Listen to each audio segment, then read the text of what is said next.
The Realme GT7 is here, meaning mahihirapan na naman tayo sa mga choices kung flagship level performance ang hanap natin, pero sakto lang ang budget because this is a flagship killer. Maybe the killer of flagship killers. First impressions pa lang to, so madami pang details na naka-embargo or bawal pa namin i-share sa inyo. Tulad ng presyo, but to be fair, hindi ko talaga alam yung presyo, so don't pressure me, okay, by asking HM in the comment section. Stop it. I can see you. Stop typing HM po. But in my opinion, here are the things that really make a strong case for the Realme GT7 that are also world firsts, by the way. And I'm gonna start off with my favorite feature, which is the battery. Yes, not the processor, the battery. Dito talaga ako na-shock kasi yung battery niya, 7,000 milliamp hours yung capacity. So they are using a silicon carbon battery on the Realme GT7. And as someone na umaalis ng bahay na low-bat yung phone kasi nakakalimutan ako mag-charge minsan, a lot if I'm being honest, big deal to para sa akin. Now, I haven't thoroughly tested it out yet, so wala pa kaming benchmarks or stats to report on how long it will last. But it is really impressive to me that phones now can have such a big battery that doesn't affect the form factor. Tapos, hindi rin siya mabigat. It's listed at 206 grams. And I'm sure there are some of you wondering kung naka-bypass charging ba to?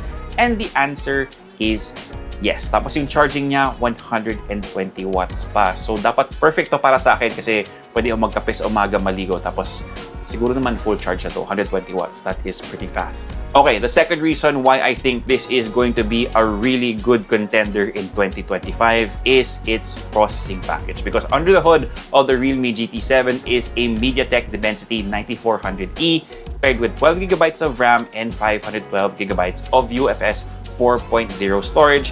Again, naka-embargo pa tayo, so wala pang benchmarks na pwedeng ipakita. But all I can say is that I know there are people out there who still prefer going Qualcomm, pero MediaTek has really gotten good over the years, and it really shows with this set of internals. They also made sure that this phone has really good thermal management. I think there was an entire slide highlighting na kahit mainit sa atin, dapat yung thermals nito walang problema. You have constant performance all throughout, walang throttling.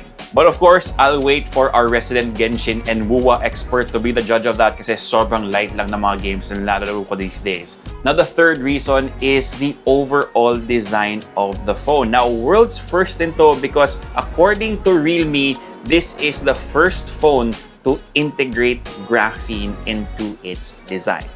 Ano ba yung graphene? Well, hindi ko alam. But it's not just some fancy finish on the phone, which by the way looks good in this iSense blue colorway that we got for our review and has nice touches of red all around as well. But according to them, it also helps with the thermal management of this phone by making heat dissipation more efficient since it gets distributed across the back and the screen without affecting how the phone feels while in use and without affecting the durability of this device. Now the question is that all true? And I don't even know how to begin to test that, but I will say that this phone does feel really solid in the hand. I mean, hindi ko pa siya na inadvertently na-drop test, but again, it feels really solid.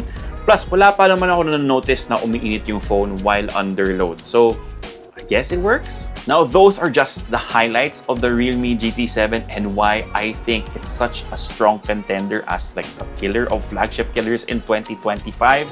But it also has a really good display and really good cameras too. For the display, it measures in at 6.78 inches, mataas yung refresh rate niya. You have really good pixel density and yung peak brightness niya, 6,000 nits. So kahit tanghaling tapat ngayong summer, siguro wala kang problema sa sunlight edgeability ng phone na to. It also checks my usual boxes, slim bezels, widevine L1 certification para full HD yung Netflix, and you also get a pair of stereo speakers that sound pretty good as well.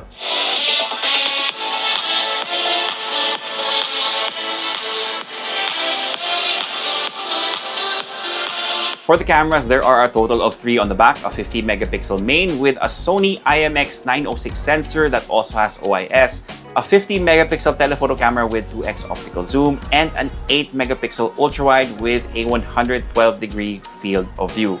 Para sa selfie camera naman, 32 megapixels. Now, on the video side of things, you can shoot up to 8K 30 FPS using the main camera. You can also use 4K 120 FPS kung gusto nyo ng super slow-mo. But yung 4K, locked lang siya sa main and telephoto camera. If you want to use the wide, you have to downgrade the resolution to 1080p. Pero yung front camera naman, hanggang 4K din. Let me just show you guys para may proof tayo. Ayan, 4K for the front camera. I don't know if you can see it. 4K front camera. Hopefully nakita niyo. And actually, yun pa lang ang pwede kong share about the Realme GT7 as of now. Stay tuned for the full review. We will show you the benchmarks, we'll show you camera samples, and everything you need to know about this phone before buying it. Pero yung first impressions ko nga, ang sabi ko, potential killer of flagship killers to. Depende na lang sa presyo na ibibigay ni Realme sa GT7. Sana maganda para sobrang contender talaga to. The more choices we have, the better. That's pretty much it for this one. My name is Tito James.